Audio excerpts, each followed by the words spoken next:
अगर मैं आपसे क्वेश्चन पूछूं कि क्या अगर किसी डॉटर, किसी बेटी की अगर पिता की अगर मृत्यु हो जाती है 2005 से पहले, तो क्या उसका कोपासनी प्रॉपर्टी पे राइट होगा? यस और नो? आज से पहले तो हम सबका आंसर नहीं होता था, बिकॉज हम देखते आ रहे थे कि भाई डॉटर के पिता का जो जिंदा रहना, अलाइव रहना 2005 तक बहुत ही ज़्यादा मैंडेटरी था उसको अपना कोपासनरी राइट एक्सरसाइज करने के लिए कोपासनरी प्रॉपर्टी पे। अगर आपका आंसर यस है अभी, तो अगर आप ये बोलते हो कि जी डॉटर्स का राइट है, then I really appreciate that, because you are really keeping a track on the recent judgments and the recent updates. But if your answer is no, then I'm here to update you all, because now the situation has changed. Let's begin. Quickly recall कर लेते हैं जो मैंने Hindu joint family पे पहले भी videos बनाई हुई है, कोपासनरी सिस्टम पे प्रॉपर वीडियोस बनाई हुई है, मैं सारे जो लिंक्स है डिस्क्रिप्शन में लिख दूंगी। सी अगर क्विकली अगर हम रिकॉल करें हिंदू जॉइंट फैमिली को, तो हिंदू जॉइंट फैमिली में मैंने बताया था कि एक कॉमन एंसेस्टर होता है, उसके लीनियल मेल डिसेंडेंट्स होते हैं, प्लस उनकी वाइफ्स, उनके चिल्ड्रन, अनमैरिड डॉटर्स, और जो विडोज जो वापस से आ जाती है फैमिलीज में वो इंक्लूड होती हैं। तो ये जो है हिंदू जॉइंट फैमिली में होता है। अब बात आती है कि हिंदू जॉइंट फैमिली में जो प्रॉपर्टी पे जो राइट होता है, जो कोपासनरी प्रॉपर्टी, जो Hindu joint family ancestral property होती है, उस पर राइट्स किसका होता है? कोपासनर्स का होता है। 2005 से पहले क्या होता था कि जो राइट था वो सिर्फ और सिर्फ मेल को होता था, डॉटर फीमेल्स के पास कोई राइट्स नहीं होता था कोपासनरी प्रॉपर्टीज पे। मतलब जो सन्स थे, मतलब बेटे थे, उनके पास जो है ये राइट होता था। फिर बाद में क्या हुआ, 2005 में एक अमेंडमेंट आई जिसमें सेक्शन 6 जो था हिंदू सक्सेशन एक्ट का, वो एकदम से चेंज कर दिया, कंप्लीटली रिवर्ट कर दिया उसको, उसमें अमेंडमेंट लाए। तो एक न्यू प्रोविजन ऐड किया जो कि डॉटर्स के लिए बहुत ही ज़्यादा इम्पॉर्टेंट था, बहुत ही ज़्यादा बेनिफिशियल था डॉटर्स के लिए, बहुत ही एक तरीके से खुशखबरी थी डॉटर्स के लिए। सो उसमें क्या बोला कि सेक्शन 6 जो था उसमें जो अमेंडमेंट लाए थे उसमें ये था कि डॉटर्स को भी एज अ कोपासना इंक्लूड किया गया था।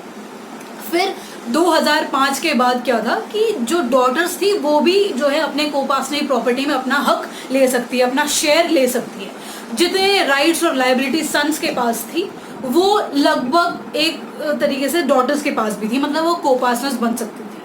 बट उसमें कुछ कंडीशंस थी, जैसे एक कंडीशन यहाँ पे आ गई कि उन्होंने ये लगाया था कि अगर बाई चांस 9 सितंबर 2005 तक अगर डॉटर के अगर पिताजी अगर जिंदा हैं तभी वो जो है अपना कोपासनरी राइट जो है एक्सरसाइज कर सकती है, अदरवाइज नहीं कर सकती। तो ये इफ्स एंड बट्स कंडीशंस ये सारी थी।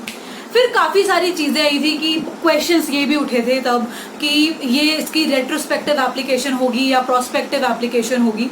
आपको पता होगा प्रोस्पेक्टिव रेट्रोस्पेक्टिव के बीच में क्या डिफरेंस होता है। प्रोस्पेक्टिव का मतलब होता है कि जब से इनैक्टमेंट हुआ है, जब से अमेंडमेंट आई है उसके बाद से वो लॉ जो है लागू होगा। रेट्रोस्पेक्टिव जो है बैक डेट से लगता है। तो ये सारे क्वेश्चंस जो है वो उठे थे।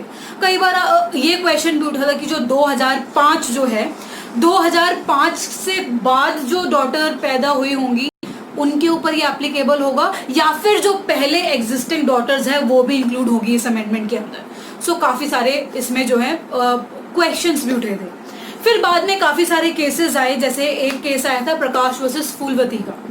सो इस केस में क्या हुआ था कि इस केस में ये हेल्ड किया गया था कि जो 2005 की जो अमेंडमेंट है ना, जो डॉटर्स जो हैं वो कोपासनरी राइट अपना तभी एक्सरसाइज कर सकती हैं जब उनके फादर जो हैं 9 सितंबर 2005 तक अगर जिंदा होंगे, तो अदरवाइज वो अपना कोपासनरी राइट जो है एक्सरसाइज नहीं कर सकती। एक केस आता है धनम्मा वर्सेस अमर का, उसमें भी यही हेल्ड किया गया था कि जो डॉटर्स हैं उनको जो है इक्वल राइट देना चाहिए। बिकॉज उस केस में क्या हुआ था कि वो जो डॉटर है उसके फादर जो है वो 2001 में एक्सपायर हो गए थे, लेकिन फिर भी जो प्रॉपर्टी थी फादर की जो प्रॉपर्टी थी वो डॉटर्स को भी मिली थी।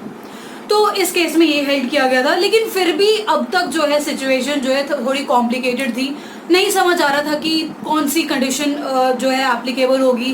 क्या ये जो फादर का जो है अलाइव रहना 2005 तक ये इम्पोर्टेंट है, नेसेसरी है या नहीं। बिकॉज पहले यही होता था कि अगर डॉटर तभी अपना राइट जो है एक्सरसाइज कर सकती है, वो तभी एलिजिबल होंगी अपना कोपासनरी राइट्स एक्सरसाइज करने के लिए कोपासनरी प्रॉपर्टी पर, जब सिर्फ और सिर्फ उनके पापा जो है अलाइव होंगे 2005 तक। तो ये जो है बहुत सारे जो है कन्फ्यूजन्स भी क्रिएट कर रहा था माइंड्स में। तो अब जो है जो राइट्स हैं और जो कंफ्यूजन है, जो डॉटर्स की पोजीशन है इन द कोपासनरी प्रॉपर्टी, वो अब जो है सब कुछ जो सिचुएशन है वो एकदम क्रिस्टलाइज कर दी है. So let's begin. जो रीसेंट जजमेंट है, congratulations to all the daughters out there. सबसे पहले मैं यही बताना चाहूँगी, बिकॉज अब जो ये रीसेंट जजमेंट आई है उसमें ये बोला गया है कि जो एक कंडीशन थी ना कि लिविंग डॉटर्स और लिविंग कोपार्टनर जो है वही जो है अपना राइट एक्सरसाइज कर सकती है कोपार्टनरी प्रॉपर्टी पे, अब वो कंडीशन हटा दी है. अब जो फादर अगर जिंदा अगर नहीं भी है ना 9 सितंबर 2005 तक, तो भी डजेंट मैटर, डॉटर्स जो है अपना राइट एक्सरसाइज कर सकती हैं कोपार्टनरी प्रॉपर्टी पर. अब ये नहीं मैटर करता कि डॉटर 2005 से पहले बॉर्न हुई है या फिर 2005 के बाद बॉर्न हुई है. सारी जो डॉटर्स हैं उनको जो है राइट मिलेगा किस पे, कोपासनरी प्रॉपर्टी पे. बिकॉज जो कोपासनरी राइट है वो होता है जो प्रॉपर्टी कोपासनरी प्रॉपर्टी पे जो राइट होता है कोपासनर्स का, that is right by birth. और एक बहुत ही जो अच्छी लाइन, जो टची लाइन जो इस जजमेंट में बोली गई है वो ये है that daughters are always loving daughters. So irrespective of whether their father is alive or not, daughter shall always remain a loving daughter throughout the life. So ये सारी चीज़ें जो है इसमें बोली गई थी. तो अब जो कंडीशन है, प्रेजेंट सिचुएशन यही है कि सारी जो डॉटर्स होंगी उनको जो है राइट्स मिलेंगे कोपासनरी प्रॉपर्टी पे. So that's all of today's video. I hope you all are clear with this. And yes, one more important thing. आप सोच रहे होंगे सेक्शन 6 में क्या था, सेक्शन 6 की अमेंडमेंट क्या थी, क्या नहीं थी. तो सेक्शन 6 में मैंने बहुत पहले वीडियो बनाई हुई है, मैं उसकी जो लिंक जो है डिस्क्रिप्शन में दे दूंगी, तो आप वहाँ से देख लेना. आपको पूरा पता चल जाएगा कि जो अमेंडमेंट हुई थी सेक्शन 6 में उसमें क्या क्या जो है न्यू चेंजेस लाए गए थे.